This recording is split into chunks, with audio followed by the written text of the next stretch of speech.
Hey all, welcome back to the channel. Today I'm going to do something a little different. Had a couple questions that I came across on like Facebook and a couple of groups that I'm in. One of the main ones, really kind of from being around the Tampa area, is what's your opinion on SKAR audio? You know, a lot of people have opinions on it. A lot of people run it, especially around here since they're local to Tampa. But truly, my opinion, there's a lot worse you could go with, but I feel like there's a lot better if you're open to spending a little bit more money. Now, let me kind of explain that opinion. I've used SKAR probably 3-4 times. And when I did, it was mostly their amps, but I did 2 or 3 cars. I think it was maybe 2. I know one was my buddy with the Mustang. He did their 212s. On like a 1200 watt or like a 1500 watt amp, whatever the package was. I can put a picture here to kind of confirm. But that setup has been doing good. It sounds good. It sounds deep. It just sounds really well put together, especially in the smaller car like the Mustang. You know, and it's still running today. We did this a couple years ago, so I mean, I don't think it's cheap garbage that just blows up every time. I know I've seen some people say that, and I mean, sure, maybe that's your experience with it, but I personally haven't had subs or amps blow up on me from SKAR in the little bit that I've used them, given I haven't used them probably as much as some of these other people. But with that being said, one thing I did notice while I was using them is pretty much that in their subwoofers, they have some kind of noise in them, or they're not super crisp. I don't think it's their amplifiers, because their amplifiers, I did a truck with 2 DB12 or DB Drive 12s. I think that's what it was. Was it DB Drive or DB Drive, I think is what it was. But either way, I can put a picture of that truck and a couple pictures of it coming together kind of here. That was a cool build. But I put that on a SKAR 2000 watt amp, and that thing, that got down. For what it was and the space it took up, that got down, and it didn't have the noise that I noticed from the SKAR subwoofers. And I like everything to be super crisp. Those subs, just for whatever reason to me, they just didn't sound crisp. If anything, the best way to describe it would probably be saying that it sounds a little muddy, if that makes sense to you. That's just honestly my opinion. You know, some people might disagree. Some people might think they're the most musical things on the planet. By all means, that's your opinion. You know, everyone's going to have a different thought on it. But that's pretty much my opinion on SKAR. So, not bad at all. But if you want to spend more money, like a couple $100 more, you know, there's probably a little bit better options out there, whether it be like Rockford, or whether you go to Sundown, or any of those kind of brands like that. But either way, that's pretty much my opinion on SKAR. All right, so this next question is actually a little bit loaded. The next question I actually saw a good bit was, you know, 212s compared to 115. Is it worth the 115? Are the 212s better? What's louder? What sounds better? Etc. There's a couple different ways to approach this question. The easy answer is yes, there's a difference. Normally, the larger speaker is normally a little louder, especially if you're talking like the same brand, same like line, same, you know, same everything, just the different size. But either way, you know, if you're same model, same submodel, and there's different sizes, chances are the 15s or like the larger size will be a little bit louder, a little bit have more SPL behind them. Real easy explanation for that is it truly, it's simple math. With a speaker, you have a 12-inch or a 15-inch or a 10-inch, whatever inch diameter speaker, right? So you have a circle. Well, when the circle moves up and down, you know, it's moving. That's a cylinder right there. You have that cylinder of air that is moving from the speaker, physically doing its thing. You know, and that air movement is what builds to create SPL, hair tricks. You know, that's what moves everything in the vehicle. It's the air moving. You know, it's not, yeah, that's all it is. It's air pressure. So, with IASCA, which is one of the leading groups in the world, I can put a screenshot of their calculation for your speaker, just cone area, and all this is that is like pi times radius squared. So if you have a 12-inch speaker, pi 3.14 times 6 squared will give you 113, which is your square inch of the speaker face. Now what you have to do with the next step is, say you have that 112, you're at 113 millimeters, or 100 square inches, 113 square inches, with the speaker just being there, just it existing. That's 113 square inches of cone. Now you move it. Say your speaker has, I did quick math here off the Rockford P3s. They make a 12 and a 15. 112 with the X Max, I think it was just under half an inch. You're at 180 square inches on the displacement of that air cylinder that's moving. So you are moving with that one speaker.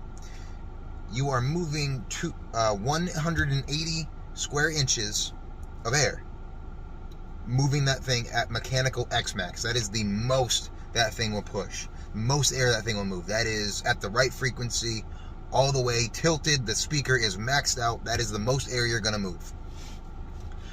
You step up to the P3, same level, 15, and you go a 15, just being a 15, has 176 inches of cone area, square inches.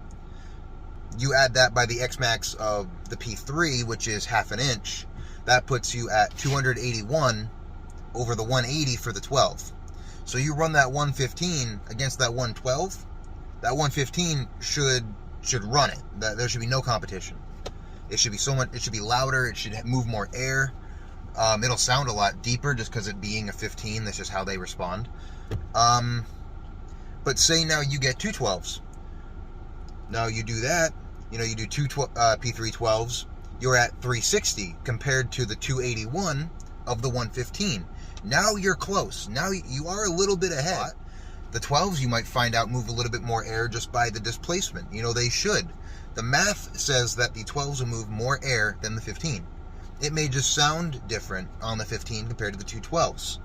But that's all discretion. That comes back to your vehicle, what power you're running.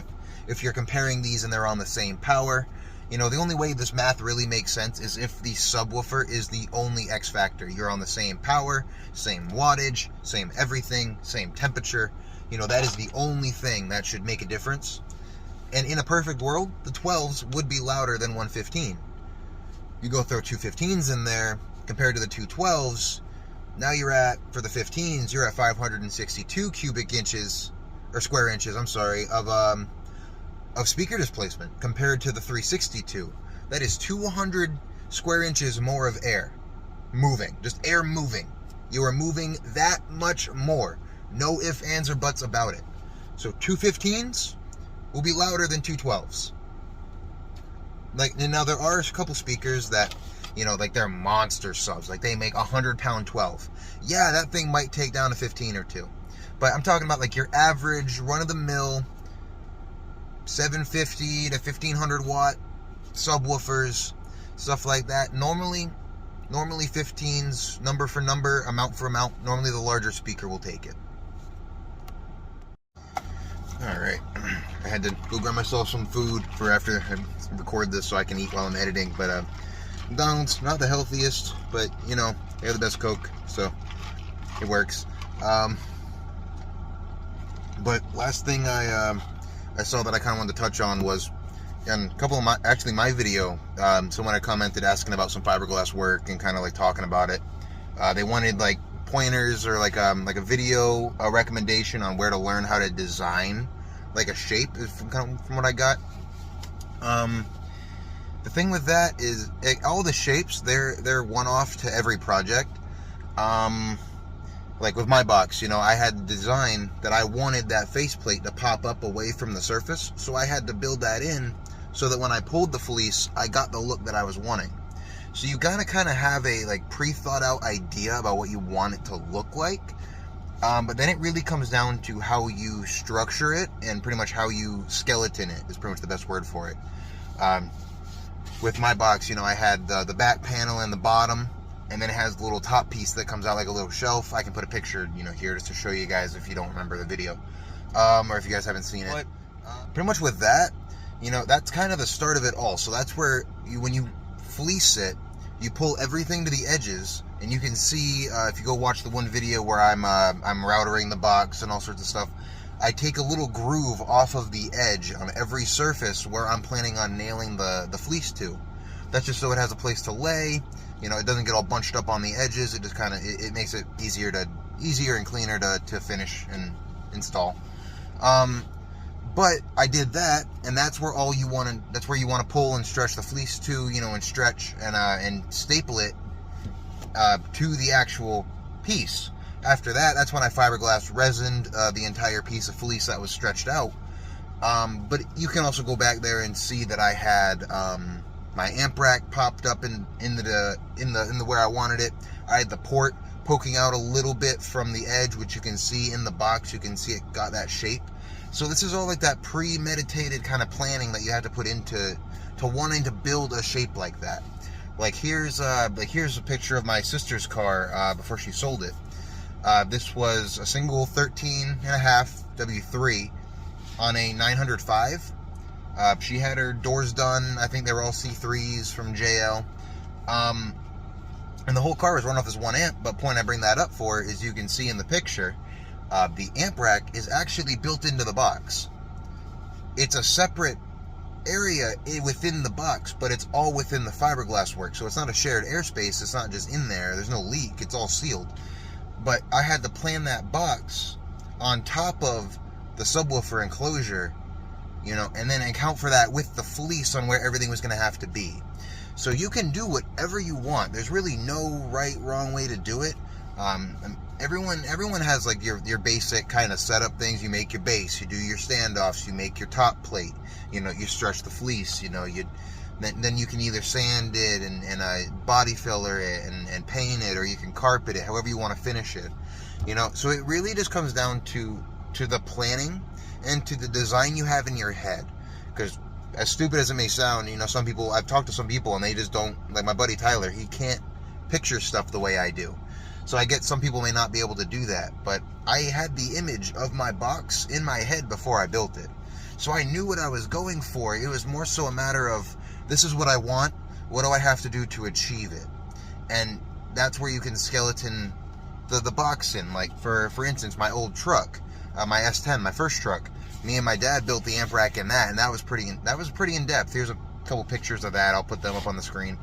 But you can see where we pre-planned all the wire management in those pieces. You can see where, you know, we thought about the RCAs, and they have to turn, and the power wire, it has to take so much of a curve to turn up, you know. And you have to account for that all on the front, especially with when you position the amps forward with the inserts and all the wire inserts on the front, you know. So you got to account for all that. You got to make sure all that's in your planning. Believe me, that was not the first time we tried that amp rack. There was a few trial and errors with that. But point being, you know, you can go as crazy as you want, but it all comes back to your planning and your structure. So fiberglass, I love it. You can do anything with it. You just got to plan. That's all. Well, all right, guys. Well, I'm going to go edit this. I'm going to go eat some food real quick. And thank you guys for watching. Leave a comment or question if you guys have more questions. I'd love to answer these and help you guys out. So yeah, if you guys like this, please like, subscribe, and I'll catch you guys in the next one.